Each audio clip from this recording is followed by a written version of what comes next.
귀하신 하나님의 말씀은 신명기 24장 14절부터 19절 교도하겠습니다. 제가 먼저 읽겠습니다. 공공하고 비난한 분권은 너희 형제이든지 내 땅 성문 안에 우거하는 객이든지 그를 학대하지 말며 그 품삯을 당일에 주고 해준 후까지 미루지 말라. 이는 그가 가난함으로 그 품값을 간절히 바람이라. 그가 너를 여호와께 호소하지 않게 하라. 그렇지 않으면 그것이 내게 죄가 될 아버지는 그 자식들로 말미암아 죽임을 당하지 않을 것이요 자식들은 그 아버지로 말미암아 죽임을 당하지 않을 것이니 각 사람은 자기 죄로 말미암아 죽임을 당할 것이니라. 너는 객이나 고아의 송사를 억울하게 하지 말며 가부의 옷을 전당자 너는 애굽에서 종되었던 일과 내 하나님 여호와께서 너를 거기서 속량하신 것을 기억하라. 이러므로 내가 내게 이 일을 행하라 명령하노라.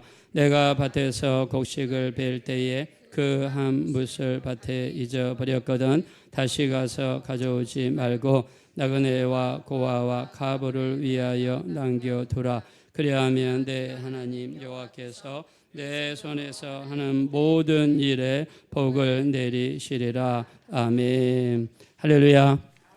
따라하겠습니다. 너를 하나님께 호소하지 않게 하라. 다시 한번 크게 한번 외칩시다. 너를 하나님께 호소하지 않게 하라. 네, 여러분 주변에 있는 분들이 여러분을 하나님께 안 좋은 이야기 호소하는 그런 일이 있는 것이 아니라 칭찬하고 좋은 일만 이루어지게 되시기를 예수 이름으로 축원합니다. 자, 우리나라에는 호소 제도가 있습니다. 우리나라 대통령실에도 호소 제도가 있죠. 신문고 제도가 있습니다. 어렵고 힘들고 억울한 사람들을 위해서 마련한 정책적인 소통 통로입니다. 자, 근데 이것이 지금만 있는 것이 아니라 옛날에도 있었죠. 옛날에 경복궁 밖에 북이 설치가 되어 있는데 전국에서 억울하고 누명을 쓰고 힘든 사람들이 있으면 궁궐까지 와서 그 북을 올렸다고 합니다. 자, 그러면 담당 관리가 그 사람을 만나서 상담을 하고 그 사람의 문제점을 듣고 두 번째 진실성을 확인을 하고 그리고 밑에 관리들이 해결할 수 있으면 해결하고 또 임금까지 올라갈 일이면은 임금까지 올라갔다고 해요. 이거를 신문고 제도라고 합니다. 그래서 억울한 사람들이 자기의 억울함을 윗사람에게 알릴 수 있는 제도, 이것이 신문고 제도였습니다.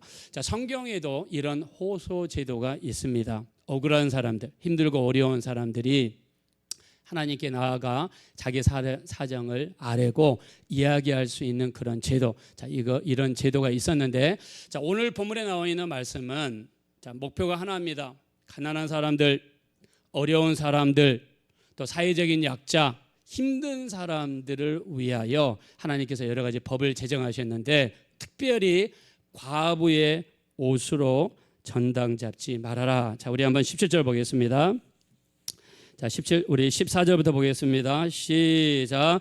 공공하고 비난한 품꾼은 너희 형제든지 내 땅 성문 안에 거주하는 적이든지 그를 학대하지. 자, 품꾼을 학대하지 말아라. 품꾼이 무엇입니까? 하루 벌어서 하루 살아가시는 이런 분들을 학대해서는 안 된다는 거예요. 자, 여러분들이 서울역 앞에서 일용직으로 일하시는 근로자분들 함부로 학대하면 안 된다. 잠언서 17장 5절에 보니까 가난한 자를 조롱하는 자는 그를 지으신 하나님을 멸시하는 거라 그랬습니다. 자, 말씀은 우리 입으로 시인할 때 우리 것이 되죠. 따라합시다. 가난한 자를 조롱하는 자는 그를 지으신 하나님을 멸시하는 것입니다. 자, 지하철 입구에 가난한 사람이 있어요. 손 벌리고 있는 사람이 있습니다. 자, 그 사람을 무시하는 것은 그를 지으신 하나님을 무시하는 것이 된다 말씀하신 거예요. 자, 그러면서 그 일용직 근로자 우리나라 기준을 보니까 1개월 미만의 계약을 하는 사람을 일용직이라고 그러고요. 1개월 이상 계약하는 사람을 상용직 근로자로 이야기를 하더라고요. 자, 일용직 근로자는 그날 벌어서 그날 먹고 사는 사람들입니다. 자, 근데 오늘 하루 종일 일했는데 이 사람은 오늘 일한 값을 못 받으면 살아가기가 힘든 사람이에요. 근데 이 사람에게 돈을 안 줘요. 자, 이렇게 되면 어떻게 되는가? 자, 우리 한번 15절 보겠습니다. 시작.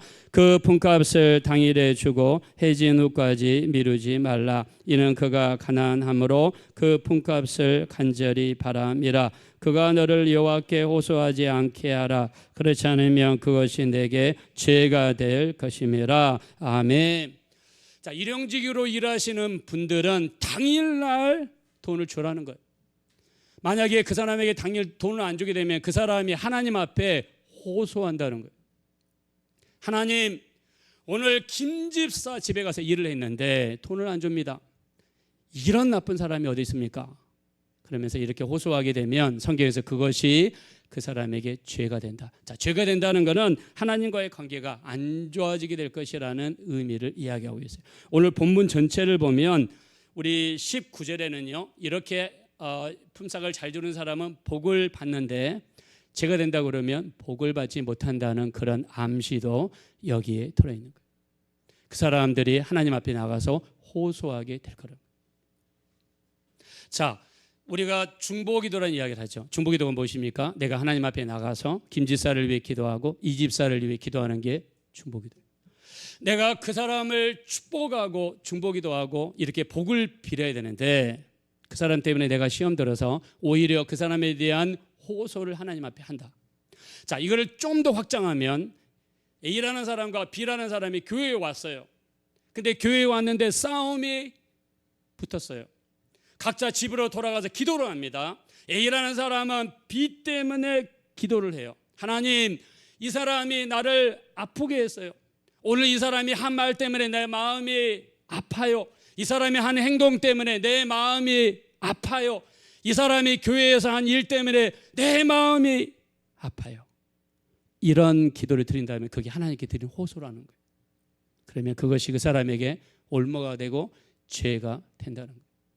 그래서 우리가 비단 품삯만이 아니에요. 우리가 요즘에 새벽 기도 시간에 신명기를 공부하고 있는데 신명기 15장 9절에 보면요, 우리가 면제년, 안식년이라는 제도가 있습니다. 7년마다 종을 해방시켜 줘야 돼요. 자기 집에서 모습으로 7년 동안 일했으면 7년째 되는 안식년에는 그 사람을 해방시켜 줘야 돼요. 자, 해방시켜 주는데 집에 노비 문서가 있겠죠. 자, 7년째 되는 날 종을 부릅니다. 자, 네가 우리 집에서 이제 일하는 지 벌써 6년이 되었고 안식년이 되었으니 내가 이 노비 문서를 찢어서 너를 해방시켜 주겠다 하면서 보냅니다. 자, 근데 어떤 사람들은 사실 6년만 일하고 7년째 보내면 아깝잖아요. 그래서 그냥 너 맨몸으로 왔으니까 맨몸으로 가라.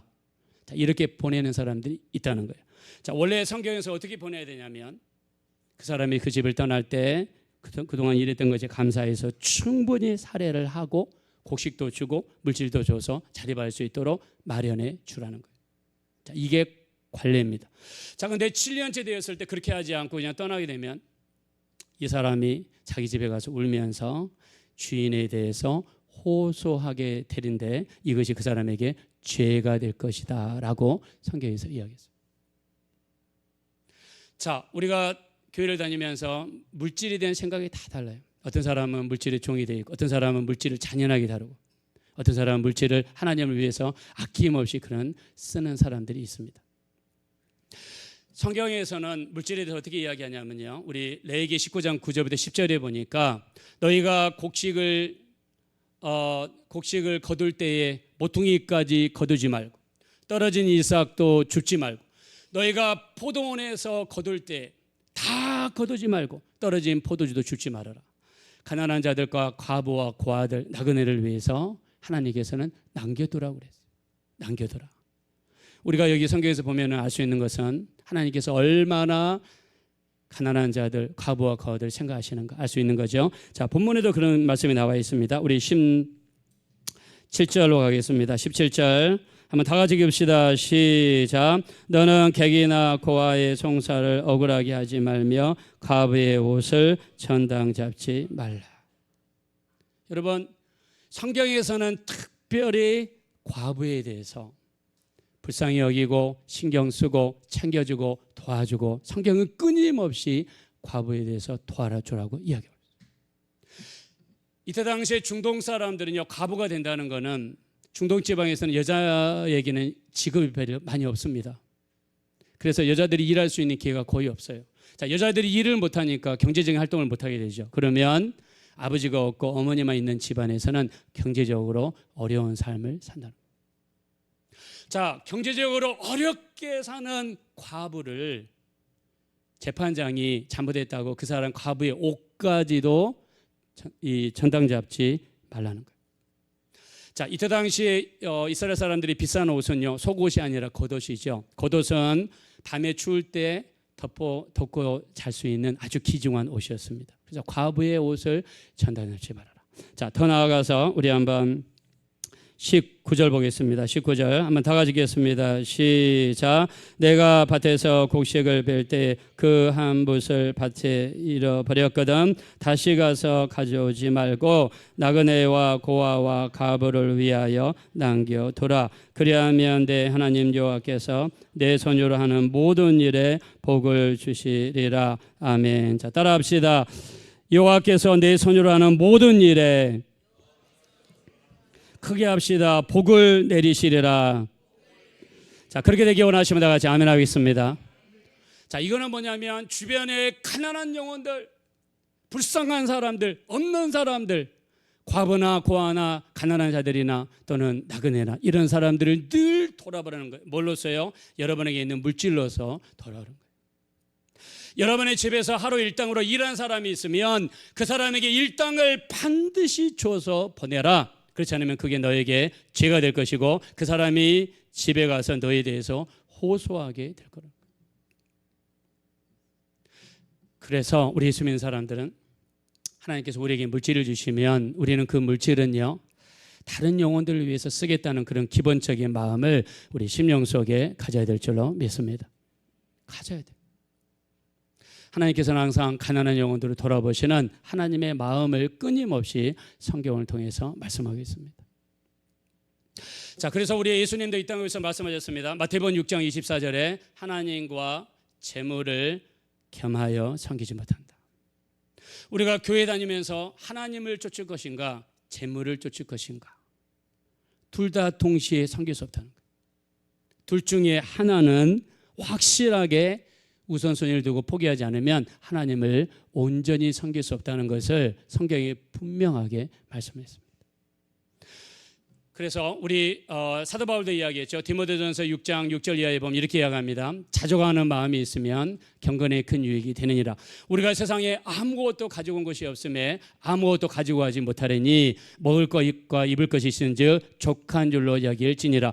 부활하는 자들은 시험과 올무와 여러 가지 어리석고 해로운 정욕에 떨어지나니 사람으로 파멸과 멸망에 이르게 하는 것이라. 돈을 사랑함이 일만하게 뿌리가 되나니 이것을 사모하는 자들이 미혹을 받아 믿음에서 떠나 많은 근심으로서 자기를 찔렀다. 교회를 열심히 다니다가 물질의 노예가 되고 물질의 유혹을 받아버리면 교회를 떠날 수도 있다는 것을 성경에서 말씀했습니다. 그래서 우리 히브리서 13장 5절도 이야기하죠. 돈을 사랑하지 말고 있는 바를 족한 줄로 알라. 그가 친히 말씀하시기를 결코 너를 버리지 아니하고 결코 너를 떠나지 아니하리라 하셨으니 그러므로 우리가 담대히 가로되 주는 나를 돕는 자시니 내가 사람을 무서워하지 아니하겠노라 말씀했습니다. 그래서 우리 사람들과 사이에서 어떤 물질의 관계 속에서 우리 우선순위는 뭐냐면 가난한 영혼들, 불쌍한 영혼들, 과부들, 고아들, 자, 이런 영혼들을 돌아보라는 것이 바로 하나님의 메시지입니다. 이렇게 하지 않았을 때 그들이 호소하게 된다면 그것이 우리에게 죄가 된다는 거예요. 여러분에게 축복하겠습니다. 하나님과 재물을 겸하여 섬기지 않게 되시기를 예수님의 이름으로 축원합니다. 우리 그렇게 살아가게 되시기를 예수님의 이름으로 축원합니다. 자, 그래서 다른 사람과 관계에서 특히 물질적인 문제 때문에 다른 사람이 하나님 앞에 기도할 때 나에 대해서 안 좋게 이야기한다 그러면 그것이 우리에게 올무가 될 수 있다는 것입니다. 우리 잠언서 11장 24절에 이야기합니다. 과도히 아껴도 가난하게 될 것이다. 내가 물질이 노예가 되어서 과도하게 아끼는 자도 가난하게 될 것이라고 성경에 분명히 말씀했습니다. 자, 우리 경주에 가면 채부자라는 이야기 여러분 들어보셨어요? 채부자. 이 사람의 이름은 채진립이라는 사람입니다. 자, 우리나라 속담에 부자가 몇 대를 못 간다고 그러죠? 3대를 못 가요. 부자가 3대를 못 간답니다. 자, 근데 이 채진사 집은요, 부자가 12대를 갔습니다. 횟수로 계산해 보니까 400년을 부자를 이뤘어요. 자, 그 부자 규모가 어느 정도냐면 이 사람들이 1년에 거두는 쌀이 만석입니다. 만석이면 2만 가마니를 얘기하는 거예요. 이 사람이 1년에 거두어 드리는 돈이 얼마냐면 쌀이 얼마냐면 만석이요, 만석. 만석이면 2만 가마니입니다. 자, 우리나라 속담에 부자는 3대를 가지 못한다고 그랬어요. 근데 이 경주에 있는 채부자는 어떤 삶을 살았길래 그 부가 12대를 무려 일반 사람의 4배 이상을 갈 수가 있었는가? 그 집에는요, 부에 대한 6가지 기준이 있답니다. 첫째, 우리 집안에서 벼슬을 하더라도 진사 이상을 하지 말아라. 진사 이상을 하게 되면은요, 정쟁에 휩쓸려서 차압당할 수도 있고 정쟁에 휩쓸려서 재산을 빼앗길 수도 있기 때문에 우리 벼슬을 하더라도 진사 이상을 하지 말아라. 제가 진사를 찾아봤더니요, 진사는 속가 과거에 합격해야지 얻을 수 있는 명예직이에요. 공무원직이 아니라 그냥 명예직이에요. 속가를 합격하면 공무원이 될 수 있는 구급 공무원부터 될 수 있는 대가를 볼 수가 있더라고요. 그래서 속가에 합격하는 진사 정도만 하고 그 이상 하지 욕심내지 말아라. 두 번째, 만석 이상의 쌀은 가지고 있지 말아라. 주변에 있는 사람들한테 나눠주라는 거예요. 만석 이상의 재산은 필요 없다는 거예요. 주변에 있는 사람들에게 나누어 주라는 거예요. 그 사람들 세 번째 보니까 흉년기에는 재산을 늘리지 말아라. 여러분, 흉년이 들고 많은 사람이 배고파하고 또 그것 때문에 이렇게 밭이랑 논을 싸게 팔 때 부자들은 그것을 싸게 사가지고 자기 재산을 불리게 되면 나중에 그것이 사람들에게 원망이 돼가지고 원수 관계가 되겠죠. 여러분, 가장 무서운 게 사람입니다. 자, 살인 사건의 90%는 아는 사람들 사이에서 일어난다고 그러죠. 원수 관계가 되면 이런 일이 벌어질 수 있어요. 그래서 흉년기에는 재산을 늘리지 마라. 그 다음에 집에 오는 나그네는 융성하게 대접해라. 그래서 어느 정도 대접하는가 지금 찾아봤더니 어떻게 되냐면 낮에 집에서 밥 먹는 사람이 50명에서 60명을 먹었대요. 낮에 집에서 50명에서 60명이 나그네 대접했는데 밤에는요 200명에서 300명의 사람들이 몰려와서 밥을 먹었답니다. 근데 이 채부자는요, 아무리 나그네가 2번, 3번 오더라도 그냥 모든 나그네한테 자기의 온 힘을 다해서 대접을 했다는 거예요. 이렇게 나그네를 대접했다는 거예요. 다섯 번째는요, 자기 집에 시집온 며느리는 3년 동안 무명옷을 입혔대요. 자, 3년 동안 무명옷을 입혔다는 것은, 무명옷은 일반 서민들, 가난한 사람들이 입는 옷입니다. 아니, 부잣집에서 3년 동안 가난한 옷을 입는 것은 겸손하고 그 다음에 사치하지 않고 낭비하지 않고 이렇게 알뜰살뜰 살 수 있도록 훈련을 시켰다는 거예요. 돈이 있다고 그래서 막 우리가 세상 말로 돈질한다고 그러죠. 이런 일을 하지 못하게 막았다는 거예요. 그래서 3년 동안 무명옷을 입게 만들었다. 마지막 6번째, 이 집에 규칙이 있는데, 백리 안에 있는 사람들 중에 굶어 죽는 사람이 없게 하라. 백리는 40km입니다. 우리 교회를 중심으로 수원까지, 의정부까지, 인천까지 그 안에 있는 모든 사람들 중에서 굶어 죽는 사람이 없게 하라는 거예요. 그러니까 이번은요, 물질이 있다고 해서 그냥 돈질하고 사람들에게 갑질하고 이렇게 하는 것이 아니라 정말 이 집안은 자기 가지고 있는 물질로 섬겼다는 거예요. 여러분, 우리 예수 믿는 사람들 중에서 우리 이런 사람이 있나요? 우리가 만약 마태복음 6장 24절에 하나님과 재물을 겸하여 섬길 수 없다고 그랬어요. 내가 하나님이냐, 내가 재물이냐, 내가 예수냐, 아니면 내가 물질이냐, 이 사이에서 확실하게 우리가 선을 그어야죠.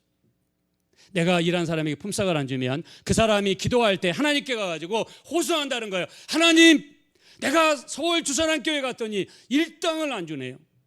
만약 이렇게 호소하게 되면 그것이 우리에게 걸림돌이 되고 죄가 된다. 그러면 하나님과 우리 사이의 관계가 안 좋아진다. 뭐라고 했습니까? 돈을 사랑함이 일만하게 뿌리가 되나니 이것을 사모하는 자들이 미혹을 받아 믿음에서 떠나 많은 근심으로써 자기를 찔렀도다. 돈을 사랑했는데 왜 돈이 나를 찔러요? 돈을 가까이 했더니 돈이 나를 찔러요. 이게 성경이에요. 돈이 사랑함이 일만하게 뿌리가 된다.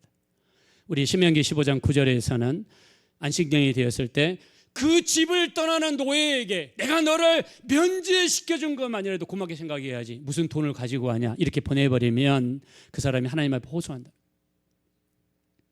여러분, 우리가 물질에 대해서만큼은 철저하게, 그래서 오늘 말씀이 뭡니까? 나그네를 위하여, 가난한 자들을 위하여, 과부들을 위하여, 고아들을 위해서 물질을 쓰라고 하나님이 말씀했습니다. 우리 이렇게 쓸 수 있기를 원하시면 다시 한번 아멘 하겠습니다.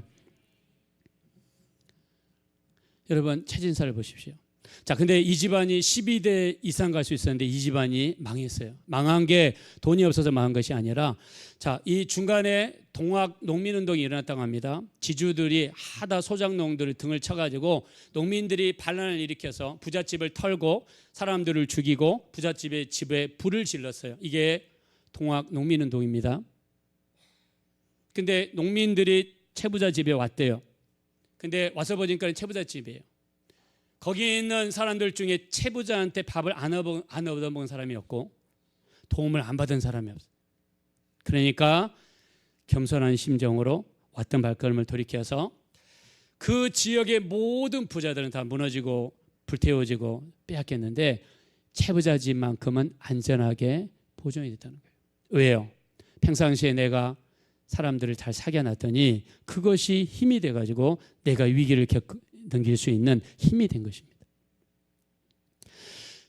채부자 집이 왜 무너졌나 살펴보니까 이렇게 돼 있더라고요. 일제시대 때 독립자금을, 자기 재산의 반절을 독립자금으로 김구 선생에게 보냈대. 독립해방이 된 다음에 자기 재산 전체를 팔아가지고, 우리나라가 일제 이렇게 식민지가 됐던 것은 우리가 배우지 못했기 때문이다 그러고 대학을 세우라고 우리나라 정부에 전 재산을 기부했다고 합니다. 그래서 채부자 집은 끝난 거예요. 마지막에 독립자금에 대고 학교를 세우는 데 쓰라고 하면서 자기 재산을 드린 거예요. 저는 이렇게 생각합니다. 만약에 채부자가 예수 믿는 사람이었다면, 이 사람이 예수 믿는 사람이었다면 아마 이 사람은 하늘나라에 어마어마한 상이 있었을 거예요. 이 사람은 정말 하늘의 큰 상급을 쌓았을 거예요. 우리가 하나님이냐 재물이냐 그 양당 간에 확실하게 서야 됩니다. 하나님 편에 서서 내가 서 있지 않으면 내 행동으로 말미암아 사람들이 하나님을 호소하게 되는데 그것이 죄가 되게 될 거예요. 우리 마태복음 18장 6절에 보면 이렇게 나와 있습니다. 지극히 작은 자 중에 하나를 실족하게 하면 그 사람은 차라리 연자 맷돌을 목에 메고 바다에 빠뜨리는 것이 나으니라. 실족하게 하는 일이 있음으로 말미암아 세상에 화가 있도다. 실족하는 일이 없을 수는 없으나 실족하게 하는 그 사람에게는 화가 있으리로다 그랬습니다. 그 대상이 누구냐면 지극히 작은 자 중에 하나예요. 자, 우리 교회에 작은 자가 있어요. 여러분 집에 가면 작은 자가 있어요. 직장에 가면 작은 자가 있어요. 어디 가든지 작은 자가 있어요. 그 사람을 실족하게 하면 연자 맷돌이 뭡니까? 여러분 방앗간에 가면 돌, 우리 키보다 더 큰 맷돌처럼 생긴 큰 돌이 있죠. 이거를 소가 돌아가면서 곡식을 빻습니다. 그 큰 돌을 우리 목에 메고 바다에 빠뜨리게 놨다는 거예요. 어떻게 했을 때? 지극히 작은 자 중에 하나를 실족하게 합니다. 그래서 우리가 교회에서 어려운 자들, 작은 자들을 우리 무시하거나 하면 안 됩니다. 우리 마태복음 18장 10절에 보니까 지극히 작은 자 중 하나를 업신 여기지 말라. 그들의 천사가 하늘에 계신 아버지의 얼굴을 항상 배움느니라. 자, 따라합시다. 작은 우리 소자를 업신 여기지 맙시다. 자, 옆에 있는 분들한테 한번 고백하겠습니다. 지극히 작은 자를 업신 여기지 맙시다.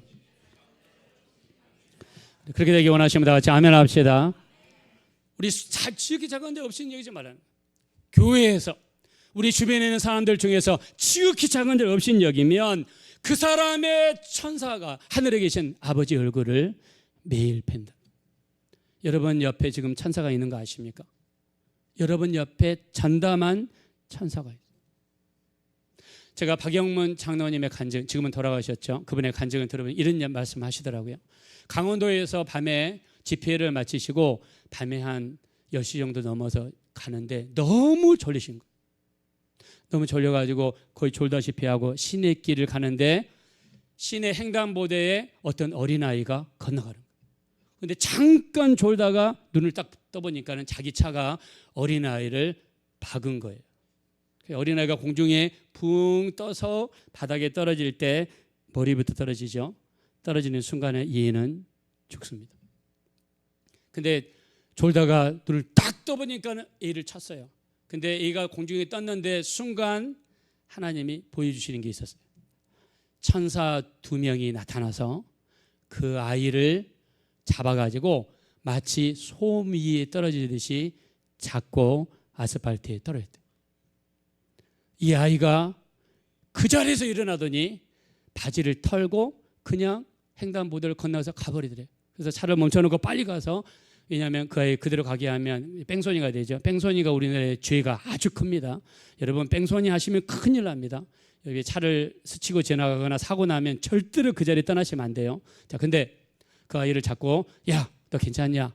너 어디 다친 데 없냐? 같이 병원에 가자 그러니까 이 아이가 나 괜찮아요. 아픈데 하나도 없어요. 걱정하지 마세요 하고 아이가 가더라. 이 박영문 장로님이요. 붕예를 가셔서 어떤 교회 지붕에 올라가서 기도를 하는데 갑자기 자기 옆에 있는 천사가 자기 기도를 받아서 어떤 이 향그릇에서 받아가지고 하늘로 올라갔다가 내렸다는 일을 반복하는 걸 하나님이 보여주셨대요. 우리 요한계시록 8장 4절에 보면 향연이 성도의 기도와 함께 천사의 손에 받들려서 하나님 앞으로 올라가더라 그랬어요. 우리 주변에는, 우리 옆에는 천사가 한 명씩 꼭 있어요. 마태복음 18장 10절 우리 지극히 작은 자 중에 하나를 없인 여기지 말라. 그들의 천사가 하늘에 계신 아버지 얼굴을 날마다 뵌다. 자, 여러분이 옆에 있는 사람을 무시했어요. 여러분이 교회에 아주 정말 지극히 작은 사람을 무시하고 내가 막말을 냈어요. 그러면 그 사람 옆에 있는 천사가 하늘에 올라가서 아버지에게 오늘 있었던 일을 이실직고 한다는 거예요. 이 무슨 말입니까? 주변에 있는 사람들을 절대로 무시해서는 안 된다는 것을 성경에 말씀합니다. 그들의 호소가 하나님 앞에 있을 거라는 거예요. 그래서 우리 주변에 있는 영혼들 함부로 여기서 안 되겠죠. 성경에는 또 다른 호소가 있습니다. 우리 창세기 4장 10절에 보니까 아벨의 핏소리가 땅에서 들렸다고 그랬어요. 여러분 아벨을 죽인 사람이 누구죠? 바로 가인이죠. 가인이 아벨을 죽였는데요. 아벨의 핏소리가 땅에서부터 하나님께 호소하는 거예요. 가인이 죽인 아벨의 핏소리가 호소하는 거예요. 요한계시록 10절에도 이런 말씀이 있습니다. 우리 피를 갚아주지 아니하시기를 어느 때까지 하시려 하나이까. 억울하게 죽은 사람들의 피가 하나님 앞에 호소한다는 거예요. 그 사람들이 피값이 호소한다는 거예요. 우리 피값에 대해서 이야기할 때 우리 에스겔서 33장 8절에 보면 이런 말이 있습니다. 너희가 파수꾼으로서 적이 오는 것을 보고도 성 안에 있는 사람들에게 경고하지 않아서 그들이 그들의 칼에 죽임을 당하게 되면 그들의 피값을 너희 손에서 찾으리라 그랬습니다. 어저께 그 노들역에서 우리 전도를 마치고요. 그리고 이제 교회에 왔습니다. 교회에 왔더니 저희 교회 여기 앞에 어르신들이 또 그렇게 많더라고요. 그 이른 아침에. 그래서 어르신들 찾아다니면서 아이고 어르신들 손 잡수시는데 손 지저분하면 안 되니까 우리 교회 물티슈입니다. 이걸로 닦고 1차 닦으시고 그 다음에 맛있게 드세요. 그러면서 여기 4층에 교회가 있으니까 주일날 한번 오십시오. 이렇게 전도됐습니다. 근데 우리 주변에 우리가 전도할 사람들이 여러분 얼마나 많습니까? 전도하면서 느끼는 거는요. 정말 전도하기가 쉽지 않다. 너무 전도하기가 쉽지 않다. 우리가 중앙대에서도 전도해 보면 정말 복음을 이렇게 들으려고 하는 사람들이 많잖아요. 자기 갈 일 바쁘고 잘 들으려고 하지 않고 우리가 세상에 예수보다 귀한 것이 더 많고 너무너무 많습니다. 그렇지만 성경에서는요, 그럼에도 불구하고 우리는요, 이 복음을 전해야 됩니다. 내가 만약 내 가장 가까운 남편, 내 가장 가까운 친척에도, 가족에게도 전도하지 않아서 그들이 지옥 간다 그러면 그들의 핏값을 성경에서는 우리에게서 찾겠다라고 말씀했습니다. 더 나아가서 우리 누가복음 16장 24절에 보면 부자의 외치는 소리가 있습니다. 자, 부자는 죽어서 음부에 떨어졌습니다. 자, 부자는 음부에 떨어져서 불꽃 가운데서 고민했습니다. 그는 이렇게 하나님께 이야기하죠. 나사로를 보내셔서 그 손가락 끝에 물을 찍어서 내 혀를 서늘하게 하소서. 내가 이 불꽃 가운데서 괴로워하나이다. 자, 부자는 분명히 죽었습니다. 죽었는데 그는 불꽃 가운데서 호소하고 있어요. 그때 나사로가 갈 수 없다는 것을 듣게 되죠. 그러니까 또 이야기하죠. 우리 누가복음 16장 27절 28절에 뭐라고 얘기합니까? 그러면 나사로를 우리 아버지 집에 보내주십시오. 아버지 집에는 5명의 형제가 있는데 그들이 이 고통받는 곳에 오지 않게 하소서. 여러분, 지금 지옥에 떨어져서 그 고통 가운데서 이 사람이 하나님께 외치는 거예요. 하나님, 저 지금 아직 죽지 않는 나사로를, 아니면은 정말 이 천국에 간 나사로를 하나님 어떤 일이 있어도 좀 다시 우리 형제들에게 보내줄 수 없습니까? 이 고통받는 곳에 오지 않게 해달라는 이 부자의 외침이 하나님께 들렸습니다. 제가 여러분에게 몇 가지 호소에 대해서 이야기했습니다. 오늘 우리가 품삯을 주지 않았을 때 그들이 하나님 앞에 호소했어요. 안식년이 되었을 때 그들에게 물질을 주지 않았을 때 그들은 하나님께 호소했어요. 아벨의 핏소리가 하나님께 호소했어요. 요한계시록 6장 10절 죽은 사람들의 핏소리가 하나님께 호소했어요. 누가복음 16장 24절에 부자가 죽어서 음부에 떨어져서 고통 가운데서 호소했습니다.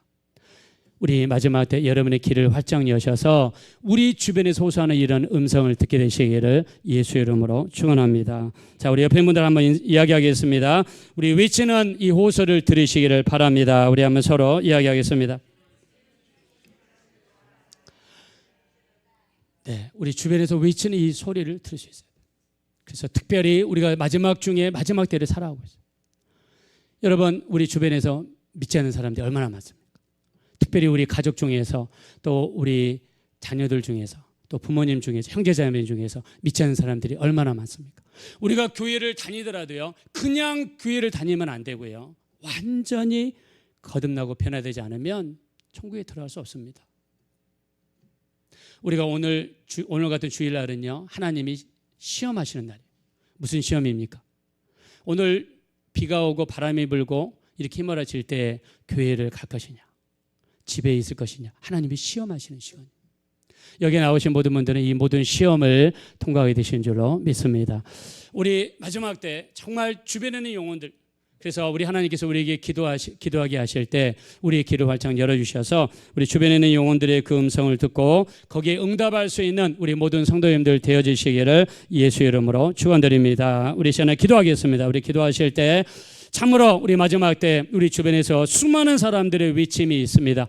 호소하는 소리가 있습니다. 우리 귀를 기울이게 도와주시어서 그들의 소리에 응답할 수 있는 우리가 될 수 있도록, 물질 때문에 성도들을 시험에 들게 하는 사람이 되지 않게 하시고, 또 우리 복음을 듣지 못해서 어려운 가운데 있는 사람들의 소리를 외면하지 않게 도와주시고, 하나님의 복음 들고 땅끝까지 이르러 복음을 증거할 수 있는 우리 모두가 되어질 수 있도록 우리 주여 한번 크게 부른 다음에 합심으로 간절히 기도하겠습니다.